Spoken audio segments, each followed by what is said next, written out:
Good morning, everybody. I do not know whether you can see me, but it's a pleasure to be speaking to you. I am speaking from Tokyo, where I am engaged in negotiations on the drafting of rules relating to the military uses of space. And so the discussion regarding topic that I've been asked to speak about, that is the international community's reaction to the recent ASAT test by India, is very relevant in the way that we are discussing our rules on debris creation, on international space law, on freedom of use, and of the military uses of space. So it's a pleasure to talk to you. I would like to take this opportunity to thank my dear friend Sanat Karl for inviting me to speak to you. You probably can only just see my face, but I'm here in the Center for Space Law at Keio University in Tokyo. What I'd like to talk to you about is the reaction of the international community, and in particular the reaction in the United Nations following the ASAT test by India in March. No doubt you have already heard this morning from your earlier speakers about many of the legal aspects. And so I really want to look perhaps a bit more at a diplomatic and geopolitical perspective, although of course that is very much tied up with law. As your moderator very kindly mentioned, I have the honour of representing Australia at the United Nations Committee on the Peaceful Use of Space, UN-COPOUS. Some of you will know about COPOUS, but just very briefly, following the launch of Sputnik in 1957, the United Nations reacted quite quickly to the notion that this new technology opened up a whole range of potential legal and scientific and technical questions. And a committee was established, UN-COPOUS, to essentially have the mandate to deal with many of those issues. The letter P in the word COPOUS is a very significant one. It stands for the word peaceful. And you must remember, of course, that the launch of Sputnik, the establishment of COPOUS, and indeed the rapid development of space activities in the 60s and 70s all took place in the context of a very tense world. We were in the midst of a Cold War, as you're aware, between the two large powers of the time, the United States and the Soviet Union, who themselves just happened also to be the two space powers of the time. And so it was made very clear at the beginning that this body, UN-COPOUS, would deal with issues relating to legal questions and scientific questions around what were known as peaceful uses of space. Issues relating to weapons and nuclear weapons and armament were essentially quarantined from this body in practice to instead be discussed by another UN body, the Conference of Disarmament, which is based in Geneva. UN-COPOUS is based in Vienna. And so this body was established to discuss many matters, but there were matters that were, in a sense, off limits. And so if the ASAT test had taken place perhaps 10 or 15 years ago, then there would have been very little discussion in COPOUS about the consequences and the ramifications of it. But slowly, over time, this distinction between the mandate of COPOUS and the mandate of the Conference of Disarmament has been blurring a little bit. And so what we are finding in COPOUS is far more now discussions are emerging about what might be regarded as military uses of space. And that, I think, is a very positive sign, because the very nature of space and the very nature of many space assets, in that they are dual-use satellites, that is used at the same time for, if you like, peaceful and commercial activities, but also to aid in military activities. That dual-use nature of space made it almost artificial to say, well, we can only really talk about legal problems of peaceful uses and ignore any discussion about military. So that artificial distinction is now blurring, although it's not entirely disappeared. But of course, what that meant was that in response to the ASAT test by India in March, there was some discussion. I'll come to that in a moment. Before I do that, let me briefly remind you of India and its role in the international space community. As you know, India is a party to 4 of the 5 main space treaties, and indeed is signatory to the 5th of those treaties, the so-called Moon Agreement.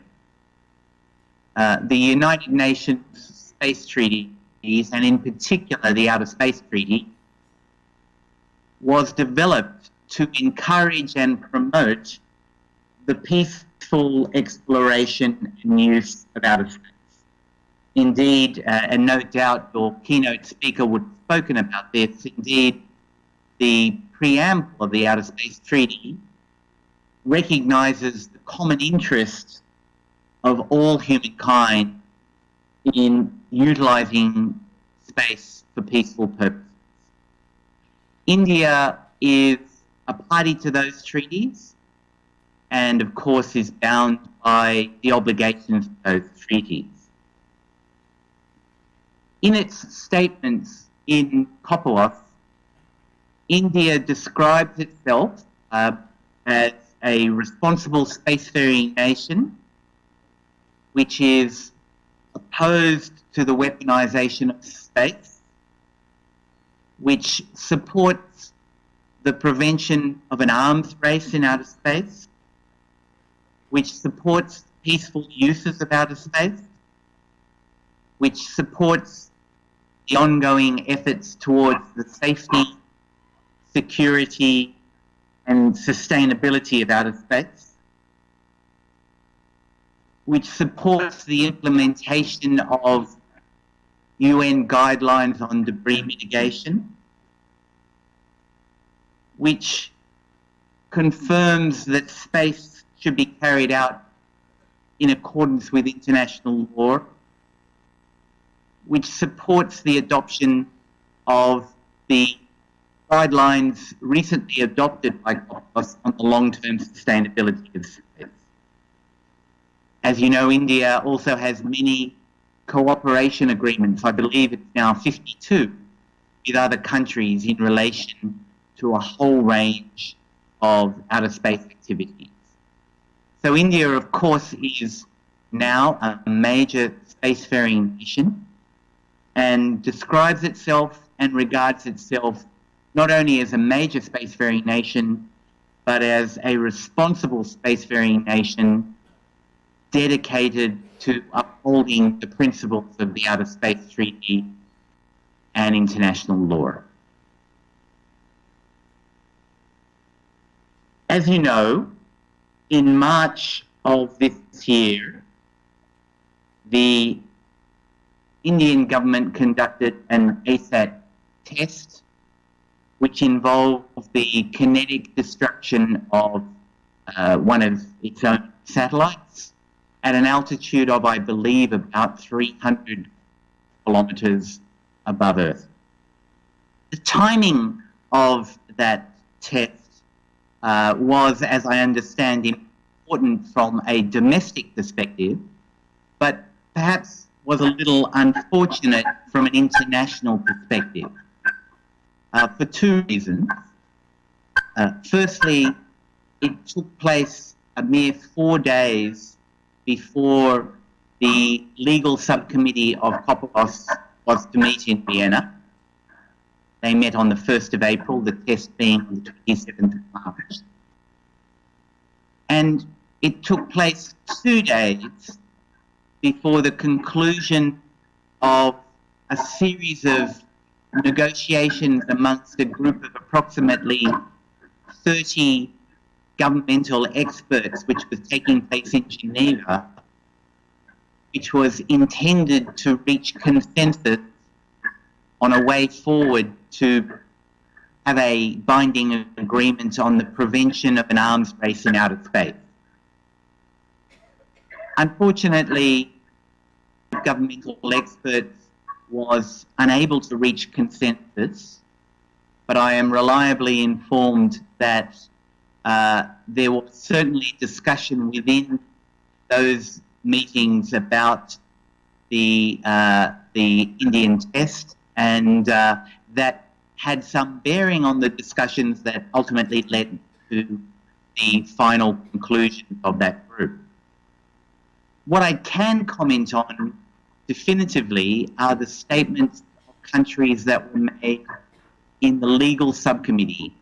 I remind you, just a mere few days following the Indian test on the 27th of March. So COPOUS has 92 member states.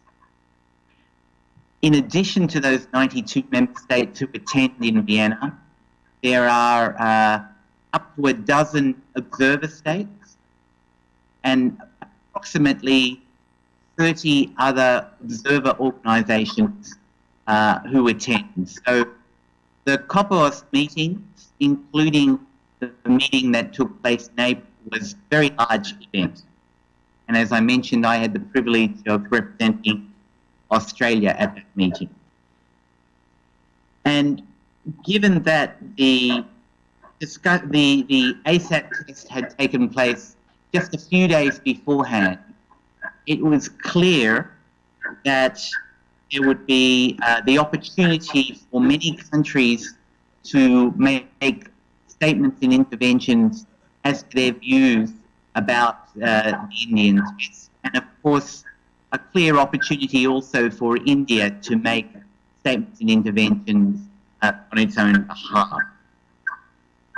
So let me briefly give you a flavour for some of the discussions that were, and some of the statements, I beg your pardon, that were made by some of the other member states who attended. A number of European countries focused on the need for responsible and reasonable behaviour in space activities. Some saying that the intentional creation of space debris may constitute what they call irresponsible behaviour. Some countries, Canada for example, focused on the issue of space debris. Space debris, of course, is a major issue, not only from a scientific and technical viewpoint and safety viewpoint, but from a legal perspective. The COPOUS is trying to enhance guidelines on space debris mitigation and represent best practice. And some countries said that any intentional increase in the procurement of space debris would hinder those efforts. Some countries focused on the sustainability of space, and of course, space debris being a major challenge represents a significant threat to the long-term sustainability of space. And many countries emphasize that the mitigation of orbital debris is crucial, and that any threats to the space environment, perhaps through intentional ASAT tests, were a threat to the long-term sustainability. Other countries emphasized the rule of law and said that the rule of law in outer space, given the legal characterizations of outer space as what was described as a global commons, and the need for the peaceful purposes and the peaceful uses of space were not compatible with intentional creation of debris through the intentional destruction of satellites. So you get a feel there that there were a lot of statements directed towards the intentional creation of debris. None of the statements, no country mentioned India by name, but there were clear references to what was called the recent ASAT test undertaken by one of the member states of COPOUS. So the general feeling in COPOUS, if you like, the general reaction, given that at that time relatively little was known about the physical consequences and the debris consequences of the test, given that the test had only taken place a few days earlier. But most of the concerns that were expressed in terms of, if you like, environmental and debris and sustainability concerns. There were very little words expressed about military concerns, although there was some discussion about the need for the maintenance of peaceful purposes. In response to these statements, India itself made a statement in which it made no reference at all to the test that had taken place on the 27th of March, but did, in fact, refer to another launch of a series of small satellites a few days earlier by India. India, as I said in the statements made, described itself as adhering in every aspect to international law and conducting itself responsibly in its space activity. So the UN and COPOUS, being a United Nations body, is of course always a body of diplomatic language. As I said, no country mentioned India by name, but I do know that if any of the countries making a statement had mentioned India by name, India had a further statement that it would have made. I was privileged in that it was shown to me, but the statement was not made because there was no need. A further statement reiterating India's activities as being lawful, responsible, and in keeping with international law. So, in a sense, at the United Nations, we have the usual notions of thrust and counter-thrust through diplomatic language. It is relevant, however, that, as I mentioned in some of the interventions made by some of the states, there are a number of other important items on the ongoing agenda of the legal subcommittee and indeed the plenary of COPOUS that are highly relevant to any actions that may or may not create intentionally orbital debris. As I mentioned, an ongoing item on the COPOUS agenda is looking at legal mechanisms for the mitigation and remediation measures relating to space debris. As I mentioned also, the United Nations, and before that the IADC, had generated some guidelines on the mitigation of space debris. Those guidelines are increasingly utilised by countries and increasingly implemented by countries in their national laws, such that now your moderator mentioned that I advise quite a number of governments in the design and drafting of their national space laws.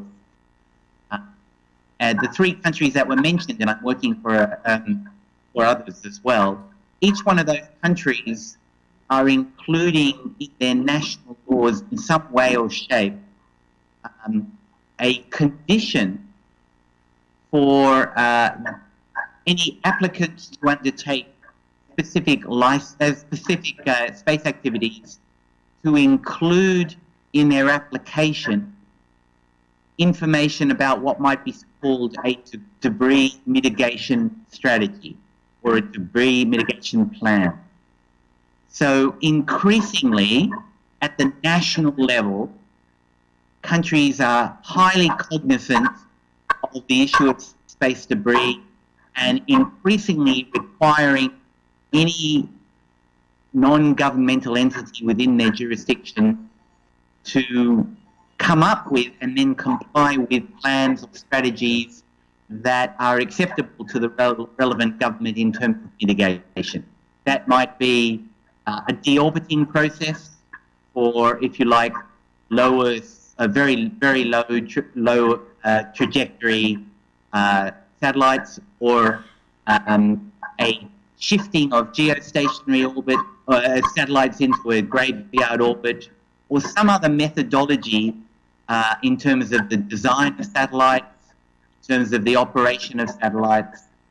But clearly, in those debris mitigation guidelines and in the thinking behind it, there is a strong reticence and opposition to any actions that might deliberately increase the numbers of debris.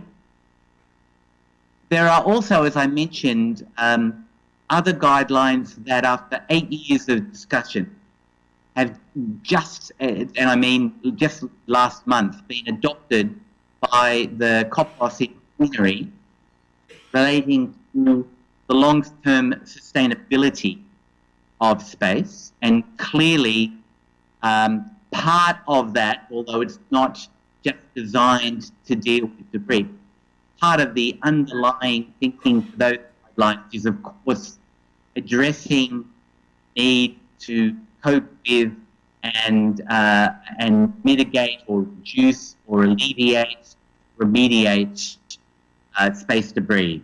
And there are calls now, immediately following the adoption of those guidelines, for countries to consider ways in which they may also implement those guidelines into their national law. So there's a strong move, albeit through soft law, if you like, at the international level, towards addressing in incremental ways issues relating to the way we conduct our activities in space and the way that the conduct of those activities impacts upon the environment and sustainability of space. So in that context, of course, people have in various quarters, both at the diplomatic level but also at other levels, been quite critical of the of any attempts or any ideas about that group of debris through deliberate destruction of satellites. On the military perspective, as I've said, there was less discussion at the COPOUS about the ASAT test from, if you like, a military perspective, although there was some reference to it. But as I said, there's a lot of work being done, including by the group that I am here in Tokyo with, working with, a group that's creating a manual on the international law applicable to the military uses of space. So we call that MILIMOS as an acronym. There's an increasing amount of work being done to determine the applicable law under the space treaties, but under general international law that relate to military activities in peacetime and, of course, in non-peacetime as well. And to the extent that some may classify the use of anti-satellite as a military use of space, and of course all of these issues are up for debate, but some may choose to classify that, then of course the rules of international law and international space law are highly relevant, and no doubt you heard this morning on some of those relevant rules. So I'd like to just briefly end these remarks, and then I'm happy to take questions if that's technically feasible. I'd like to briefly end these remarks by where are we now. I think from my own personal perspective, and I should make the point that I speak not as a representative of the Australian government and not as a representative of the Australian Space Agency, because I'm on the advisory board of the Space Agency, but I speak to you in my personal capacity, of course. From my own personal perspective, the test is now done. It's over. Thank you. The comments have been raised at the international level, but I think it's important that everybody, and I have no doubt that India feels the same, everybody must work together to promote these moves towards the longer-term sustainability of space. In the end, nobody benefits if space becomes unsustainable for use in a safe, secure, and practical way. Indeed, those that suffer the most if space were to become to a point which is not sustainable, those that suffer the most, at least initially, are indeed the major space powers, because they themselves are the most dependent upon space and therefore the most vulnerable if things go wrong in terms of the use of space. So in one sense, this is the polar opposite, if you'll pardon the pun, of issues relating to other great challenges like climate change. With climate change, whilst of course that will affect everybody over time, the effects of climate change. In the beginning, those most affected are likely to be the poorer, smaller island states, the smaller countries, the less developed countries perhaps. With space, those most likely to be affected initially, whilst of course everybody will ultimately be affected, are the larger countries. And I think that's an important message to bear in mind for all countries, but particularly the larger space powers, as they work out ways of conducting their activities in space in the future. There are careful balances. Obviously, space is seen as an important component of a country's military infrastructure and its national security concerns. Nobody can doubt that importance. On the other hand, all of that must be balanced with the need to understand the fragility of space and the vulnerability that we all have if something goes wrong. So I will end my remarks there. I'm happy to take questions, and again, I thank you for paying attention. I hope that you were able to hear me clearly and that these few brief words have shed some further light on some important issues. Thank you for your attention, and I'm happy to take questions if that's feasible. Thank you, Professor Freeland.